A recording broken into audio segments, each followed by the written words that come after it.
Auzubillahiminash-shaytanir-rajim. Bismillahir-rahmanir-rahim. Dear students, I hope you are all well about your health and iman. I am Professor Dr. Mirza Muhammad Akmal, your computer teacher. Dear students, Sabir student Infobyter platform से हम लोग जो है वो सी language जो कि एक high level language है इसको डिस्कस कर रहे हैं, जिसके अंदर हम लोग जो है वो इसके डिफरेंट एलिमेंट्स, इसकी कैटेगरीज और इसके अंदर इस्तेमाल होने वाले डिफरेंट टाइप्स की जो चीज़ें हैं, मतलब कि जो इसकी मेन स्ट्रक्चरल चीज़ें हैं जिसकी बुनियाद पे हम प्रोग्राम लिखते हैं, उनको डिस्कस कर रहे हैं। इन चीज़ों को सीखने का मकसद ये है कि हम एक अच्छे प्रोग्रामर बन सकें और प्रोग्रामिंग टेक्निक्स जितनी भी इसके अंदर इस्तेमाल होंगी वो आने वाली या जो मौजूदा दौर के अंदर जितनी भी हाई लेवल लैंग्वेजेस हैं तकरीबन उनसे मिलती जुलती हैं। जिस तरह सी लैंग्वेज की बेस जो है वो बेसिक या फिर बी लैंग्वेज है, इसी तरह जो है वो सी लैंग्वेज बाकी हाई लेवल लैंग्वेजेस जो है वो उनकी बेस बन चुकी हैं।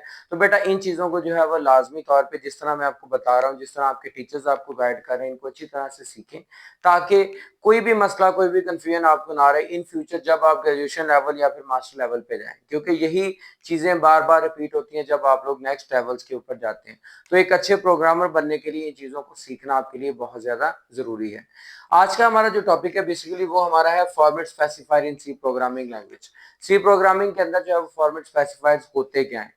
तो आज का टॉपिक स्टार्ट करने से पहले बेटा आप लोगों से मैं कहूंगा चैनल को लाजमी तौर पे सब्सक्राइब कर लें अगर आपने अभी तक चैनल को सब्सक्राइब नहीं किया, और बेल आइकन पे क्लिक कर लें ताकि आने वाली वीडियोस आप तक पहुंचती रहें। और अपने दोस्तों के साथ भी इन वीडियोस को, इस चैनल को लाजमी तौर पे शेयर करें क्योंकि इससे वो भी ज्यादा से ज्यादा फायदा हासिल कर सकें।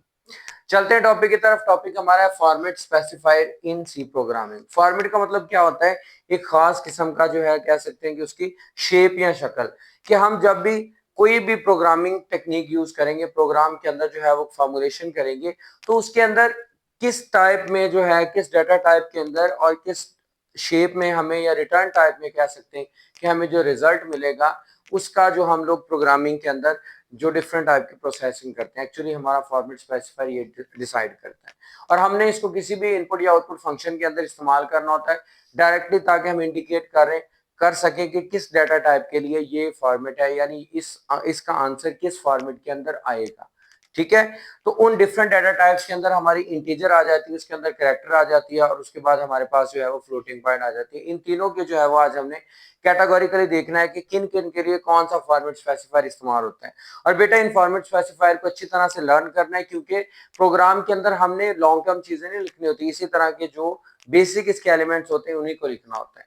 सो डेफिनेशन इसकी ये बनती है कि format specifier is used to specify the format according to which values will be read and displayed, कि जिस तरह से वैल्यूज पढ़ी जाएंगी या फिर जाहिर होंगी प्रोग्रामिंग के अंदर, एक्चुअली हमारा वही फॉर्मेट स्पेसिफायर होगा सी लैंग्वेज के अंदर जब प्रोग्राम के अंदर हम लोग उसको लिखेंगे। It determine the following things, ये किन चीजों को जाहिर करता है? सबसे पहली चीज रहती है उसकी डाटा टाइप ऑफ वेरिएबल, कि इससे पता चल जाता है कि किस तरह का जो है वो वेरिएबल है, मतलब कि उसकी डाटा टाइप वेरिएबल की कौन सी है जो हम लोग इसके अंदर इस्तेमाल करें।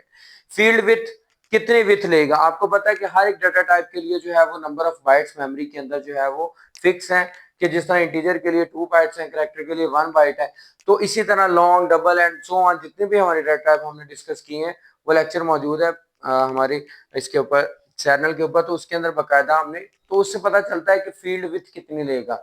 और तीसरी चीज format of the value, value का फॉर्मेट कौन सा है, वैल्यू किस शक्ल में जाहिर होगी, क्या वह इंटीजर होगी, क्या वो फ्लोट में होगी, और फ्लोट में होगी तो क्या फ्लोट के बाद कितने डिजिट्स आएंगे, एंड मैनी मोर। मतलब कि हमने उसका फॉर्मेट इसके अंदर डिसाइड कर लेना है कि इसकी आउटपुट जो है वो किस तरह जाहिर होगी।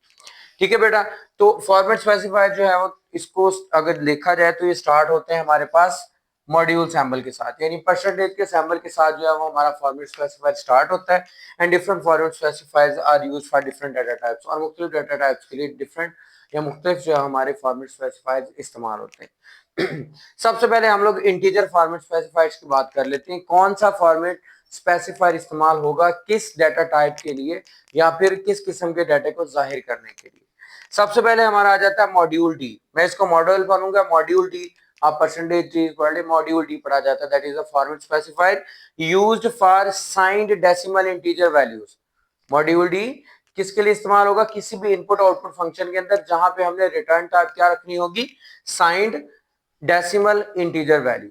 उसके बाद हमारे पास मॉड्यूल आई है, that is for signed integer simple values के लिए। उसके बाद अगर मॉड्यूल ओ इस्तेमाल करेंगे that is for unsigned octal values. Octal values क्या होती हैं? जो कि 8 के फॉर्मेट में होती है। आपने डेसिमल नंबर, आपने जो नंबर सिस्टम पढ़ा होगा उसके अंदर ऑक्टल नंबर सिस्टम जिसमें 0 से 7 तक नंबर होते हैं, तो उस फॉर्मेट के अंदर डाटा जो यूज होगा तो उसके लिए जो मॉड्यूल ओ इस्तेमाल होगा। उसके बाद module you that is for unsigned decimal integer, decimal unsigned integer के लिए कि वो डेसिमल होंगे इंटीजर लेकिन अनसाइंड होंगे, यानी पॉजिटिव कह सकते हैं कि जो पॉजिटिव अनसाइंड इंटीजर्स होंगे हमारे, उनके साथ जो है मॉड्यूल यू इस्तेमाल हो सकता है। मॉड्यूल एक्स इस्तेमाल होता है for unsigned hexadecimal values. Hexadecimal values, आप हेक्सा को जान देंगे, ये 16 हमारे पास बिट्स वैल्यूज होती हैं that with the lower case line like the ABC, जिनका रिजल्ट हम लोग जो है वो लोअर केसेस एबीसी के अंदर लेके आना चाह रहे हैं। उसके बाद हमारे पास मॉड्यूल, ये एक्स मैंने कैपिटल लिखा है, that is for unsigned hexadecimal values with upper case like alphabets, यानी अपर केस अल्फाबेट्स के लिए ये इस्तेमाल होता है। ठीक होगा बेटा। उसके बाद हम लोग बात करते हैं फ्लोटिंग पॉइंट, हमारे में जो फॉर्मेट स्पेसिफाइड है फ्लोटिंग पॉइंट, ये थोड़ा सा क्रिटिकल है और ये बहुत ज्यादा समझने की जरूरत है। इसमें मॉड्यूल एफ इस्तेमाल होता है फॉर साइंड फ्लोट और डबल वैल्यूज। फ्लोट और डबल वैल्यूज जो कि साइंड होंगे, यानी नेगेटिव वैल्यूज जो कि फ्लोट या फिर डबल में जाहिर होंगी, उनके लिए मॉड्यूल एफ इस्तेमाल होगा। उसके बाद module E that is used for signed float और डबल इन एक्सपोनेंशियल नोटेशन, कि हमारा जो एक्सपोनेंशियल नोटेशन यानी ई की पावर में लिखा जाएगा जो फ्लोट हमारे पास, और वो होगा साइंड यानी नेगेटिव फ्लोट होगा, वो हमारे पास जो है वो मॉड्यूल ई के साथ जाहिर होगा। उसके बाद module G that is for large floating points, बड़े बड़े फ्लोटिंग पॉइंट्स के लिए इस्तेमाल होगा in exponential notation with no extra zero, जिसके अंदर जो है वो फिक्स वैल्यूज होंगी, एक्स्ट्रा जीरो उसके अंदर शामिल नहीं होंगे, उसके लिए जो हमारा इस्तेमाल होगा मॉड्यूल जी। उसके बाद हम लोग बात कर लेते हैं कैरेक्टर जो हमारे फॉर्मेट स्पेसिफायर हैं उनकी। कैरेक्टर फॉर्मेट स्पेसिफायर के अंदर हमारा एक तो मॉड्यूल सी इस्तेमाल होता है that is used for character value, simple character value जो कि सिंगल कोटेशन के अंदर लिखी जाती है, उसके लिए जो हमारा जो है वो कैरेक्टर फॉर्मेट स्पेसिफायर सी इस्तेमाल होता है। और उसके बाद हमारे पास मॉड्यूल एस इस्तेमाल होता है that is for use for string. Strings क्या होती हैं? कैरेक्टर के अंदर सिंपल वैल्यूज जो कि सिंगल कोटेशंस के अंदर होती हैं, और हमारे पास स्ट्रिंग के अंदर एक से ज्यादा वैल्यूज होती हैं जो कि डबल कोटेशन के अंदर लिखी जाती हैं, वो हमारे number, alphabets and so on होते हैं। अब मैं आपको बकायदा जो है वो इसको इनपुट आउटपुट फंक्शन के अंदर पुट करके दिखाता हूँ कि किस तरह ये फॉर्मेट स्पेसिफायर जो है वो इस्तेमाल होते हैं। हम लोग जो है वो अब जो हमारे पास फॉर्मेट स्पेसिफायर मॉड्यूल डी है जो कि इंटीजर के लिए इस्तेमाल होता है, इसको हम प्रिंट एफ फंक्शन जो हमारा आउटपुट फंक्शन है उसके अंदर इस्तेमाल करके देखते हैं कि किस तरह ये वैल्यू को जाहिर करेगा, या फिर इसको किस तरह और किस वजह से हम लोग इस्तेमाल करेंगे। हमारे पास एक नंबर है जिसकी वैल्यू जो है वो एन है, हमारे पास इंटीजर और वो 100 है। ठीक है, इंटीजर उसकी डाटा टाइप और 100 है। इसको प्रिंट एफ स्टेटमेंट के अंदर हम लोग इस्तेमाल करते हैं। उसके लिए हम लोग क्या करेंगे, प्रिंट एफ इन्वर्टेड कॉमास के अंदर हम लोग जो है वो क्या लिखेंगे, योर मार्क्स, ठीक है, यानी जो आपके नंबर हैं। और अब हम लोग यहाँ पे इंटीजर नहीं लिख रहे बल्कि उसका फॉर्मेट स्पेसिफायर जो यूज होता है साइन डेसिमल के लिए वो क्या है, मॉड्यूल डी। यहाँ पे हम लोग लिख लेंगे मॉड्यूल डी। ठीक हो गया, और इन्वर्टेड कॉमास को क्लोज कर देंगे। प्रिंट एफ जो आपको फंक्शन है वो मैंने लास्ट वीडियो के अंदर बताया था कि ये इसका जो है वो हमारी क्या होती है, फॉर्मेट स्ट्रिंग होती है, और आर्गुमेंट लिस्ट जो है वो आगे हम क्रिएट करते हैं। किसके लिए हम लोग कर रहे हैं, ये नंबर के लिए कर रहे हैं। ठीक हो गया, तो इसका जो प्रिंट एफ है बाद में इसका जो रिजल्ट आएगा वो आएगा हमारे पास योर मार्क्स आर,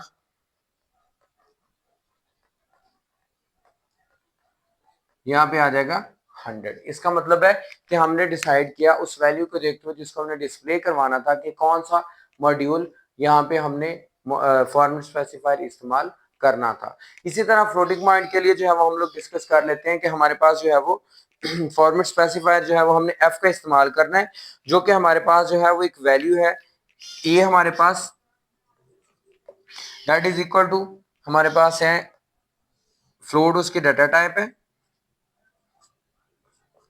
और उसकी वैल्यू हमारे पास है 70.55। इसको हम लोग डिस्प्ले करवाना चाहते हैं तो उसके लिए हम लोग जो है वो क्या करेंगे, प्रिंट एफ स्टेटमेंट का इस्तेमाल करेंगे। कैसे हम इसके अंदर जो है वो लिख सकते हैं, उसके लिए हम लोग क्या करेंगे, यहाँ पे प्रिंट एफ इन्वर्टेड कॉमास के अंदर जो है वो हम लोग लिखेंगे यहाँ पे जो है वो योर एवरेज इज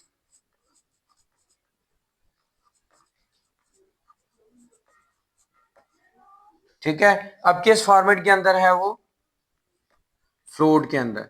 ठीक है, इन्वर्टेड कॉमास क्लोज करें और हमने यहाँ पे ए इसका नाम रखा था, यहाँ पे क्लोज कर दिया। तो ये हमारा ये जो एवरेज है उसकी वो यहाँ पे ऐसे शो करवा देगा रिजल्ट के अंदर, योर एवरेज इज 70.55। ठीक होगा बेटा। तो अब उम्मीद करता हूँ कि आपको ये अच्छी तरह से समझ आ चुकी होगी। फिर भी अगर कोई कंफ्यूजन हो, कोई मसला हो तो कमेंट बॉक्स में मुझे लाजमी बताइएगा।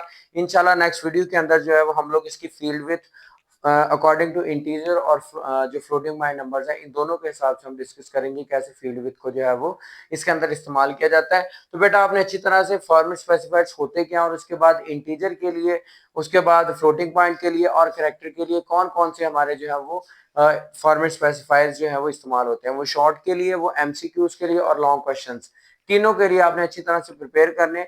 कोई मसला कोई कंफ्यूजन हो तो लाजमी बताना है अपने कमेंट बॉक्स में और अपना फीडबैक भी देना है। और अगर आपको ये वीडियो पसंद आई हो तो लाजमी तौर पे इसको लाइक भी करना है और चैनल को सब्सक्राइब भी करना है अगर अभी तक आपने चैनल को सब्सक्राइब नहीं किया। बेल आइकन पर क्लिक करें ताकि आने वाली आपको वीडियोस आती रहें और इसके अलावा अपने दोस्तों के साथ भी इसको लाजमी तौर पे शेयर करें। और अगर आपने पिछली वीडियोस नहीं देखी तो बेटा उनको भी लाजमी तौर पे देखें, क्योंकि अगर आप फर्स्ट से लास्ट तक लेक्चर्स देखेंगे तो आपको हर चीज समझ में आएगी। तो उम्मीद करता हूं कि आप मेरी इस बात पे अमल करेंगे। अपना बहुत ज्यादा ख्याल रखना, दुआ में याद रखना। इंशाल्लाह मिलते हैं नेक्स्ट वीडियो के अंदर। जज़ाकल्लाह।